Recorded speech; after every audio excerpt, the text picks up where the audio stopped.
Assyrian annals అష్షూరు రాజుల యొక్క పరిపాలనా కాలంలో జరిగినటువంటి వార్షిక సంఘటనలు వ్రాయబడినటువంటి శాసనాలు.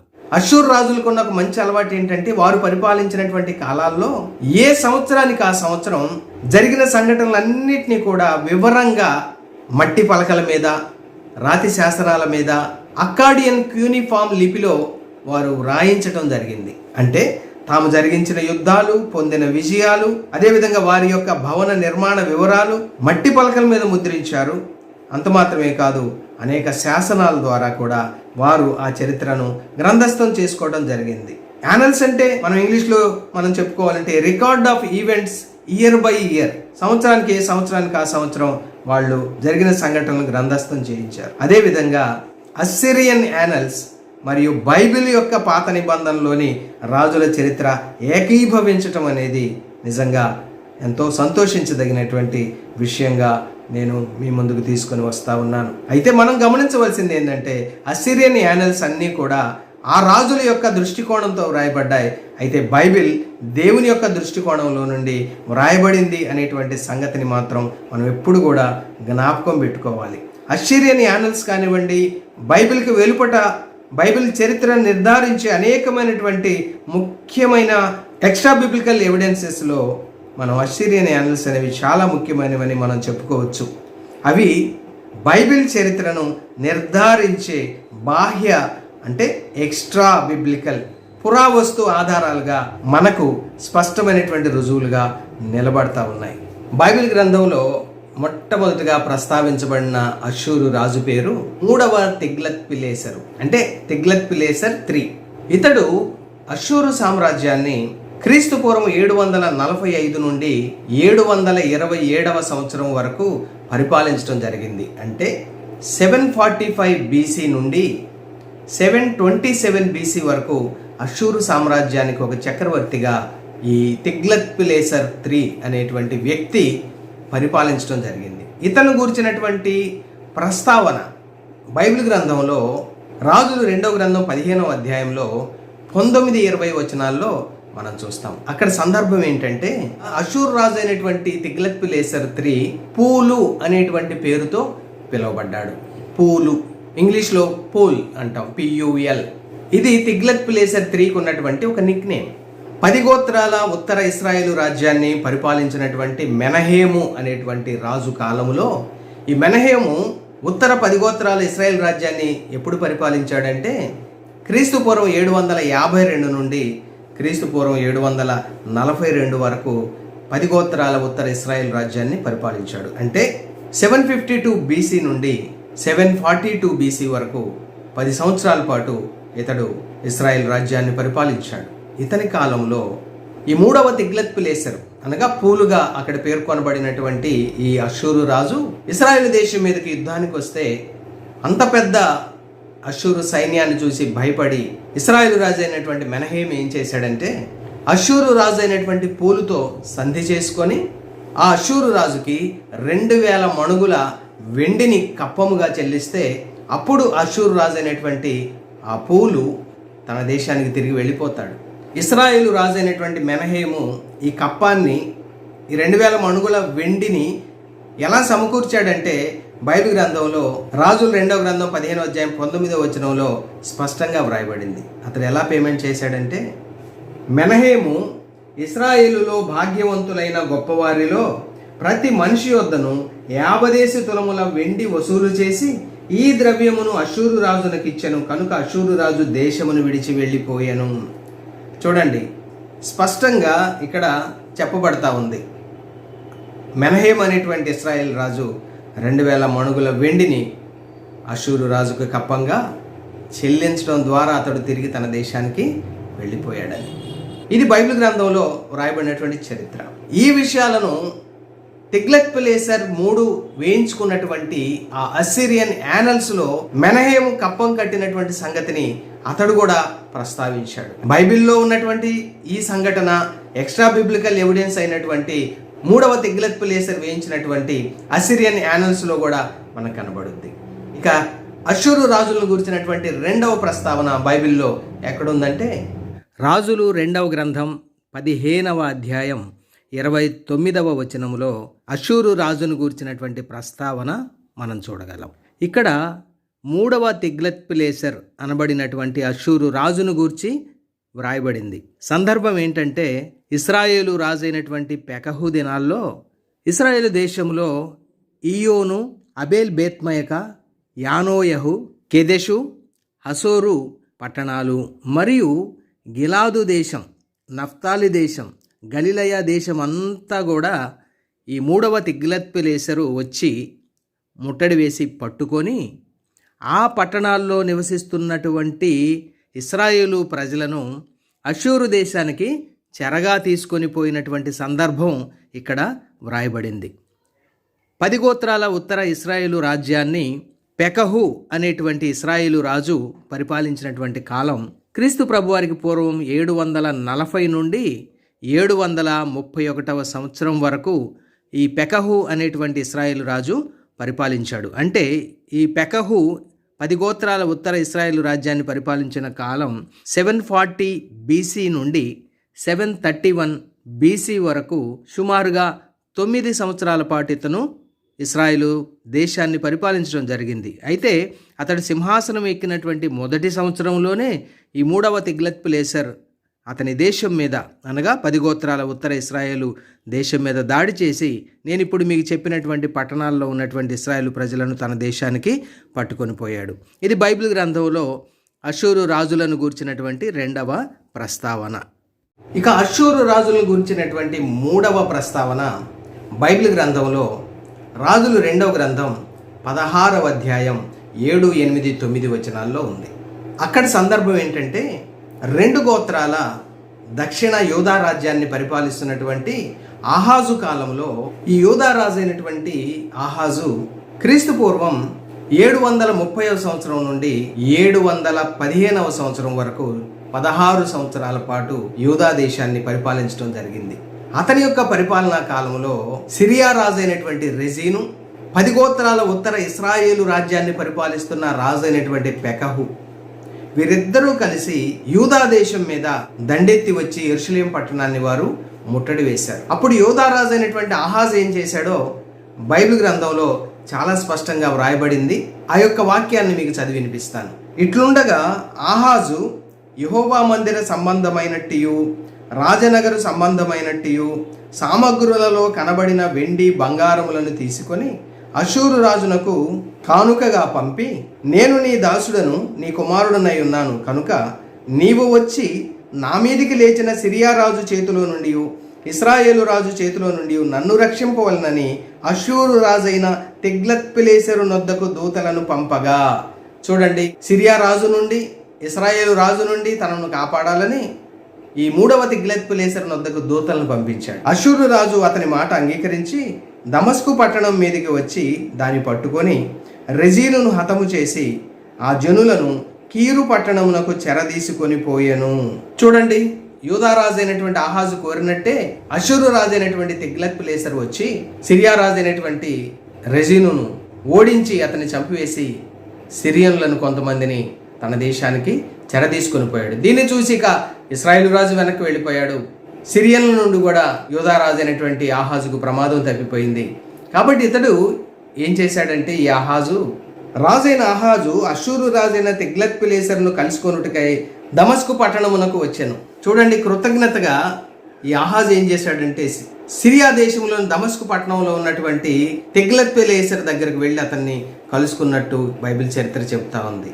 ఈ యొక్క చరిత్రను కూడా అస్సిరియన్ యానల్స్ అనేవి నిర్ధారణ చేస్తూ ఉన్నాయి. ఇక బైబిల్ గ్రంథంలో అష్షూరు రాజులను గూర్చినటువంటి 4వ ప్రస్తావన ఎక్కడుందంటే, రాజులు 2వ గ్రంథం 17వ అధ్యాయం మొదటి 6 వచనాల్లో ఉంది. అక్కడ సందర్భం ఏంటంటే, 10 గోత్రాల ఉత్తర ఇశ్రాయేలు రాజ్యానికి చివరి రాజు అయినటువంటి హోషేయ కాలం. అతడు ఉత్తర ఇశ్రాయేల్ రాజ్యాన్ని పరిపాలించిన కాలం క్రీస్తు పూర్వం 731 నుండి 722వ సంవత్సరం వరకు. అంటే 731 BC నుండి 722 BC వరకు ఉత్తర ఇశ్రాయేల్ రాజ్యాన్ని, ఆ రాజ్యానికే చిట్ట చివరి రాజు అయినటువంటి హోషేయ పరిపాలించాడు. అతని కాలంలో ఏం జరిగిందంటే, 3వ తిగ్లత్-పిలేసర్ తర్వాత అష్షూరు సింహాసనం ఎక్కినటువంటి ఐదవ షల్మనేసర్, అంటే షల్మనేసర్ 5. ఇతడు అషూరు రాజ్యాన్ని పరిపాలించినటువంటి కాలం 726 బీసీ నుండి 721 బీసీ వరకు. అంటే క్రీస్తుపూర్వం 726వ సంవత్సరం నుండి క్రీస్తుపూర్వం 721వ సంవత్సరం వరకు అషూరు సామ్రాజ్యాన్ని పరిపాలించినటువంటి రాజు ఈ ఐదవ షల్మనేసర్. ఇతడేం చేశాడంటే 10 గోత్రాల ఉత్తర ఇశ్రాయేలు రాజ్యం మీదకి దండెత్తి వచ్చాడు. ఆ సంఘటనను నేను బైబిల్ నుండి మీకు చదివి వినిపిస్తాను. ఇశ్రాయేలు రాజైనటువంటి హోషేయ మీదకి అషూరు రాజైన షల్మనేసెరు యుద్ధమునకు రాగా హోషేయ అతనికి దాసుడై పన్ను ఇచ్చువాడాయను. సరే, అతనికి దాసుడై పన్నిస్తా ఉన్నాడు.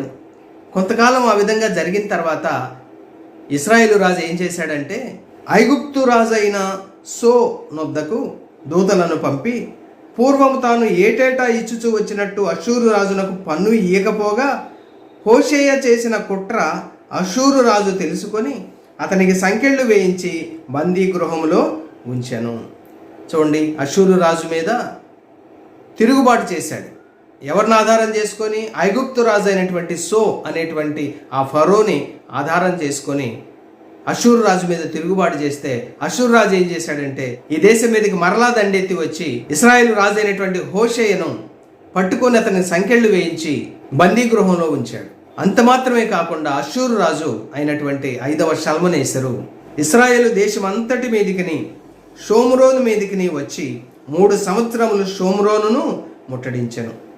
హోషేయ ఏలుబడిలో 9వ సంవత్సరమందు, అంటే 722 బీసీలో అషూరు రాజు అయినటువంటి షల్మనేసెరు షోమ్రోను పట్టణమును పట్టుకొని ఇశ్రాయేలు వారిని, అంటే షోమ్రోను పట్టణాన్ని పట్టుకున్నాడంటే ఇశ్రాయేల్ దేశాన్ని ఓడించి ఇశ్రాయేలు దేశములో, అంటే 10 గోత్రాల ఉత్తర ఇశ్రాయేలు దేశములో ఉన్నటువంటి ప్రజలందరినీ కూడా, ఆ ఇశ్రాయేలీలందరినీ కూడా అషూరు దేశంలోనికి చెరగొనిపోయాడు. వారి దేశంలోని గోజాను నది దగ్గర ఉన్నటువంటి హాలహు, హాబోరు అనేటువంటి స్థలాల్లో మాదీయుల పట్టణాల్లో ఇశ్రాయేలీల్ని ఉంచాడు. ఇది చూడండి, 10 గోత్రాల ఉత్తర ఇశ్రాయేలు రాజ్యం యొక్క అంతం. క్రీస్తుపూర్వం 722లో జరిగినటువంటి సంఘటన. ఈ సంఘటన ఐదవ షల్మనేసెరు తాను వేయించినటువంటి యానల్స్లో వ్రాయించుకోవటం జరిగింది. ఆ యొక్క విజయాన్ని, ఇశ్రాయేల్ రాజు అయినటువంటి హోషేయ చేసిన తిరుగుబాటుని తాను తన శాసనాల్లో గ్రంథస్థం చేయించుకున్నాడు. అంటే ఐదవ షల్మనేసెరు యొక్క యానల్స్లో ఉన్నటువంటి ఆ చరిత్ర బైబిల్ గ్రంథంలో రాయబడినటువంటి ఈ చరిత్రతో ఏకీభవిస్తూ ఉంది. ఇక ఆ యుద్ధం తర్వాత 10 గోత్రాల ఉత్తర ఇశ్రాయేలు రాజ్యానికి రాజు లేడు. ఇశ్రాయేలు ప్రజలందరూ అషూరుకు చెరగొనిపోబడ్డారు. దేశమంతా ఖాళీగా ఉంది. ఆ ఖాళీగా ఉన్నటువంటి దేశంలోకి అషూరు రాజు తన సామ్రాజ్యంలోని వివిధ అన్యజాతి ప్రజలను తెచ్చి అక్కడ నివసింపజేయడం జరిగింది. ఇక బైబిల్ గ్రంథంలో అషూరు రాజులను గూర్చినటువంటి 5వ ప్రస్తావన రాజులు 2వ గ్రంథం 17వ అధ్యాయం 24వ వచనంలో చూస్తాం. అక్కడ సందర్భం ఏంటంటే అషూరు రాజు బబులోను, కూత, అవ్వ, హమాతు, సెపర్వయీము అను తన దేశములలో నుండి జనులను రప్పించి ఇశ్రాయేలు వారికి మారుగా షోమ్రోను పట్టణములలో ఉంచెను. కనుక వారు షోమ్రోను దేశమును, అంటే 10 గోత్రాల ఉత్తర ఇశ్రాయేలు దేశాన్ని స్వతంత్రించుకొని దాని పట్టణములలో కాపురము చేసిరి. చూడండి, ఇశ్రాయేలు చిట్ట చివరి రాజు అయినటువంటి హోషేయ ఓడిపోయి అతని ప్రజలు అషూరు దేశానికి చెర తీసుకొని పోబడిన తర్వాత ఆ అషూరు సామ్రాజ్యంలోని ఇతర దేశాల ప్రజలను తీసుకొని వచ్చి ఈ 10 గోత్రాల ఉత్తర ఇశ్రాయేలు రాజ్యమంతా ఉన్న పట్టణాల్లో ఈ అషూరు రాజు వారిని నివసింపజేయడం జరిగింది. ముఖ్యంగా షోమ్రోను పట్టణాలలో నివసింపజేయడం జరిగింది. ఇక్కడ అషూరు రాజు అని రాయబడింది కానీ అతని పేరు రాయబడలే. కాబట్టి అషూరు రాజు ఎవరంటే ఐదవ షల్మనేసెరు అయి ఉండాలి, లేదా అతని తర్వాత సింహాసనం ఎక్కినటువంటి 2వ సర్గోన్ 2. ఈ సర్గోన్ 2 అషూరు రాజ్యాన్ని ఎప్పుడు పరిపాలించాడంటే 722 బీసీ నుండి 705 బీసీ వరకు అషూరు రాజ్యాన్ని పరిపాలించాడు. కాబట్టి ఇతని కాలంలో, అతని ముందు పరిపాలించినటువంటి ఐదవ షల్మనేసెరు కాలంలో ఈ విధంగా అన్ని దేశాల ప్రజలు ఇశ్రాయేల్ దేశంలో నివాసం చేయడానికి తీసుకొని రాబట్టడం జరిగింది.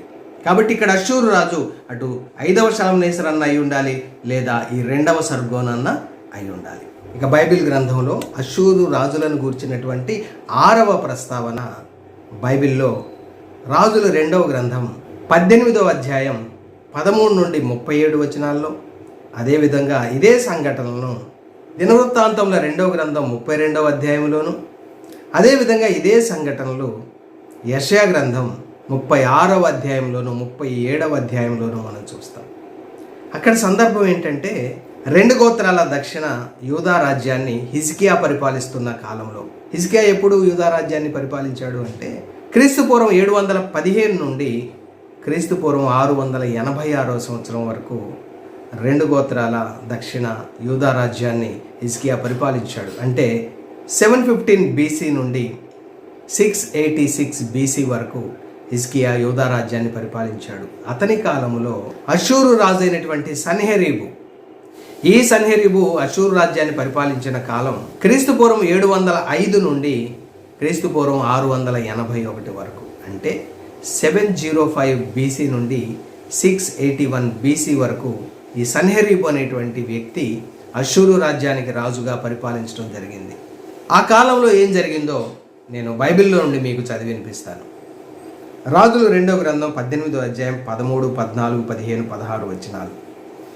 రాజైన హిజ్కియా ఏలుబడిలో 14వ సంవత్సరమందు అషూరు రాజైన సన్హెరీబు యూదా దేశమందున్న ప్రాకారములు గల పట్టణములన్నిటి మీదకి వచ్చి వాటిని పట్టుకొనగా, యూదా రాజైన హిజ్కియా లాకీషు పట్టణమందున్న అషూరు రాజునొద్దకు దూతలను పంపి, నా వలన తప్పు వచ్చినది, నా యుద్ధ నుండి తిరిగి నీవు వెళ్ళిపోయిన ఎడల నా మీద నీవు మోపిన దానిని నేను భరించుదునని వర్తమానము చేయగా, అషూరు రాజు యూదా రాజు అయినటువంటి హిజ్కియాకు 600 మణుగుల వెండియు 60 మణుగుల బంగారమును జుల్మానాగా నియమించెను.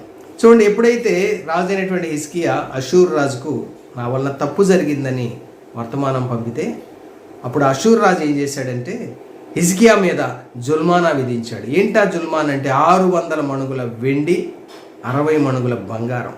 అప్పుడు హిజ్కియా ఆ వెండిని బంగారాన్ని ఎలా సమకూర్చి పంపాడంటే, కావున హిజ్కియా యెహోవా మందిరమందును రాజనగరునందును ఉన్న పదార్థములలో కనబడిన వెండి అంతయు అతనికిచ్చాను. మరియు ఆ కాలమందు హిజ్కియా దేవాలయపు తలుపులకున్న బంగారమును, తాను కట్టించిన స్తంభములకున్న బంగారమును తీయించి అషూరు రాజునకు ఇచ్చాను. చూసారా, అంత పెద్ద జుల్మానా కట్టాలంటే హిజ్కియా దేవుని మందిరములో ఉన్నటువంటి వెండి బంగారాలను కూడా తీసివ్వడం జరిగింది.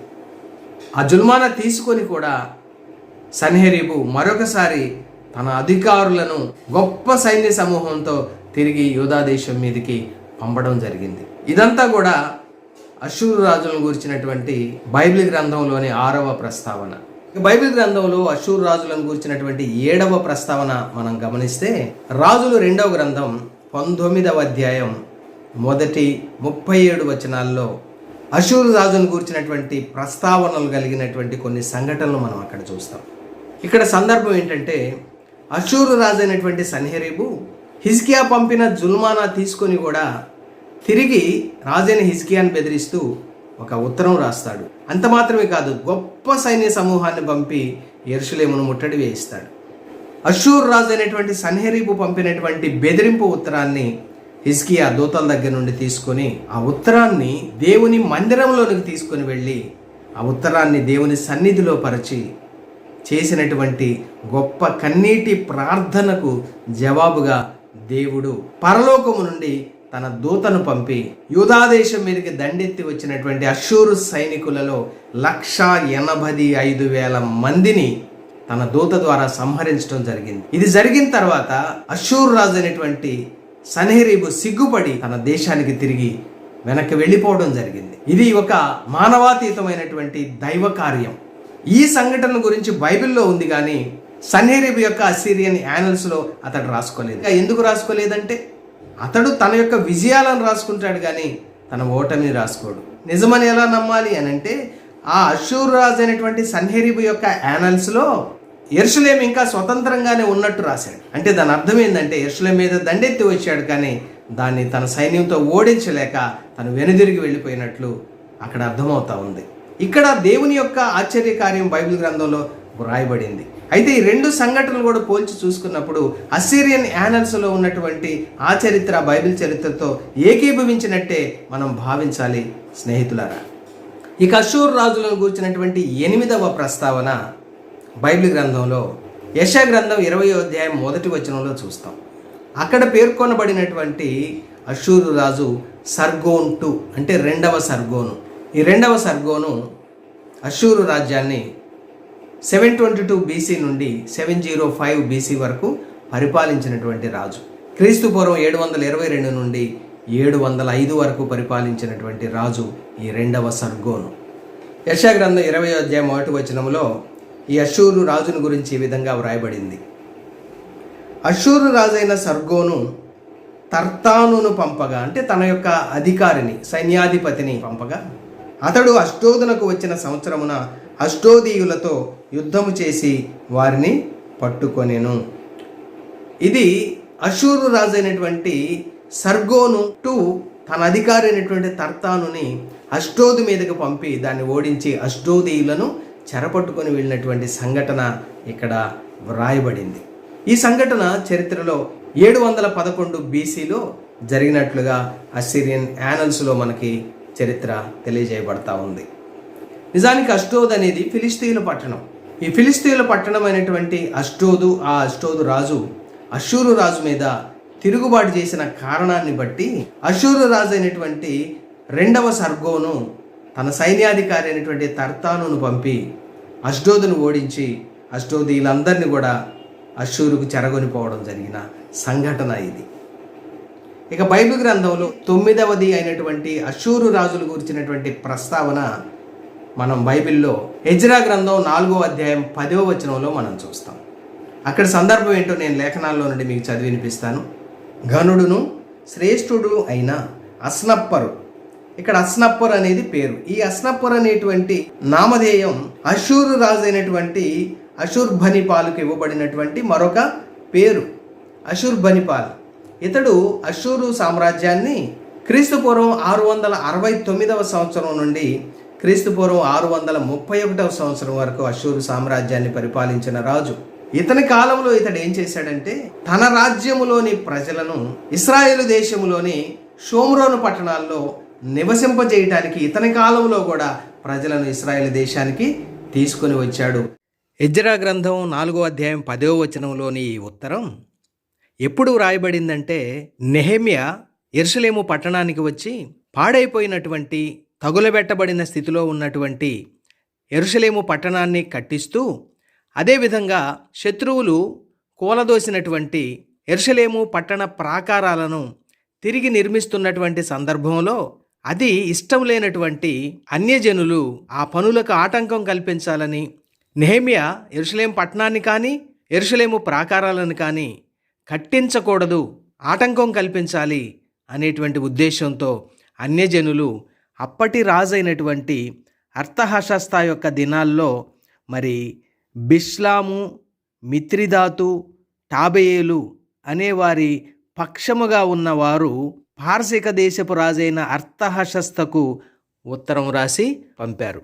చరిత్ర ప్రకారం పారసీక దేశపు రాజైనటువంటి అర్తహషస్త మాదియా పారసీక సామ్రాజ్యాన్ని పరిపాలించినటువంటి కాలం క్రీస్తు ప్రభువారికి పూర్వం 465వ సంవత్సరం నుండి 424వ సంవత్సరం వరకు పరిపాలించాడు. అతని పరిపాలనా కాలంలో ఈ ఎజ్రా గ్రంథం 4వ అధ్యాయం 7వ వచనం నుండి 16వ వచనం వరకు గ్రంథస్థం చేయబడినటువంటి ఉత్తరములోని ఒక భాగం ఇది. కాబట్టి ఈ విధంగా ఆ అన్యజనులు రాసినటువంటి ఉత్తరములో అష్షూరు రాజు ప్రస్తావన ఇక్కడ ఉండటం మనం చూస్తూ ఉన్నాం. ఇక బైబిల్ గ్రంథంలో అష్షూరు రాజులను గూర్చినటువంటి చిట్ట చివరిది 10వది అయినటువంటి ప్రస్తావన రాజులు 2వ గ్రంథం 19వ అధ్యాయం 37వ వచనంలో చూస్తాం. యెషయా గ్రంథం 37వ అధ్యాయం 38వ వచనంలో చూస్తాం. అదేవిధంగా ఎజ్రా గ్రంథం 4వ అధ్యాయం 2వ వచనంలో కూడా మనం చూస్తాం. ఇక్కడ అష్షూరు సామ్రాజ్యాన్ని సన్హెరీబు తర్వాత పరిపాలించినటువంటి రాజు ఏసర్హద్దోను. ఈ ఏసర్హద్దోన్ అనేటువంటి రాజు సన్హెరీబు తర్వాత అష్షూరు సింహాసనాన్ని క్రీస్తు పూర్వము 680వ సంవత్సరం నుండి 669వ సంవత్సరం వరకు అషూరు సామ్రాజ్యాన్ని పరిపాలించినటువంటి రాజు. ఈ సంగతిని మనము రాజులు 2వ గ్రంథం 19వ అధ్యాయం 37వ వచనంలో చూస్తాం. ఆ వచనాన్ని మీకు చదివి వినిపిస్తాను. రాజులు 2వ గ్రంథం 19వ అధ్యాయం 36, 37 వచనాలు. అషూరు రాజైన సన్హెరీబు తిరిగిపోయి నీనెవే పట్టణమునకు వచ్చి నివసించిన తరువాత అతడు నిస్రోకు అను తన దేవత మందిరమందు మ్రొక్కుచుండగా అతని కుమారులైన అద్రెమ్మెలెకును షరెజెరును ఖడ్గముతో అతని చంపి ఆరారాతు దేశములోనికి తప్పించుకొని పోయిరి. అప్పుడు అతని కుమారుడైన ఏసర్హద్దోను అతనికి మారుగా రాజాయను. రాజైనటువంటి హిజ్కియా కాలంలో సన్హెరీబు హిజ్కియా మీద దాడి చేయడానికి వచ్చినప్పుడు దేవుడు జరిగించిన ఆశ్చర్యకరమైనటువంటి దైవిక కార్యాన్ని బట్టి దేవుడు పంపినటువంటి దూత సన్హెరీబు సైన్యాన్ని సంహరించగా అతడు తన దేశానికి తిరిగిపోయి తన యొక్క దేవత మందిరంలో మ్రొక్కుతూ ఉంటే అతని కుమారులే ఖడ్గం చేత అతన్ని చంపి ఆరారాతు దేశంలోనికి తప్పించుకొని పోయారని రాయబడింది. ఆరారాతు దేశం అంటే ఇప్పుడు ప్రజెంట్ డేస్ ఆర్మీనియా దేశం. చంపివేయబడిన సన్హెరీబు తర్వాత అతని మరొక కుమారుడైనటువంటి ఏసర్హద్దోను సింహాసనం ఎక్కినట్లుగా మనం ఇక్కడ చూస్తున్నాం. ఇదే చరిత్రను ప్రవక్త అయినటువంటి యెషయా కూడా వ్రాయడం జరిగింది. యెషయా గ్రంథం 37వ అధ్యాయం 37, 38 వచనాల్లో, రాజుల గ్రంథంలో ఇప్పుడు నేను ఏదైతే మీకు చదివి వినిపించానో లేఖనం, అదే చరిత్రను ప్రవక్త అయినటువంటి యెషయా కూడా వ్రాయడం జరిగింది. సన్హెరీబు చంపివేయబడిన తర్వాత అతని కుమారుడైనటువంటి ఏసర్హద్దోను అతనికి మారుగా రాజైనట్లు మనం చూస్తాం. తర్వాత అషూరు రాజైనటువంటి ఏసర్హద్దోను గురించి ఎజ్రా కూడా వ్రాయడం జరిగింది. అది కూడా మీకు చదివి వినిపిస్తాను.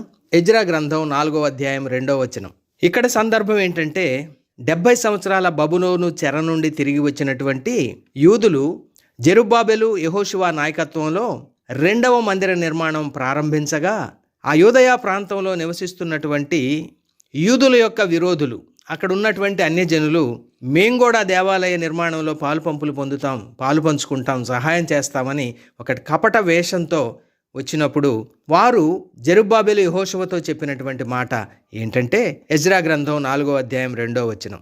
జెరుబ్బాబెలు నొద్దకును పెద్దలలో ప్రధానుల యొద్దకును వారు వచ్చి, మీరు ఆశ్రయించున్నట్లు మేమును మీ దేవుని ఆశ్రయించువారము.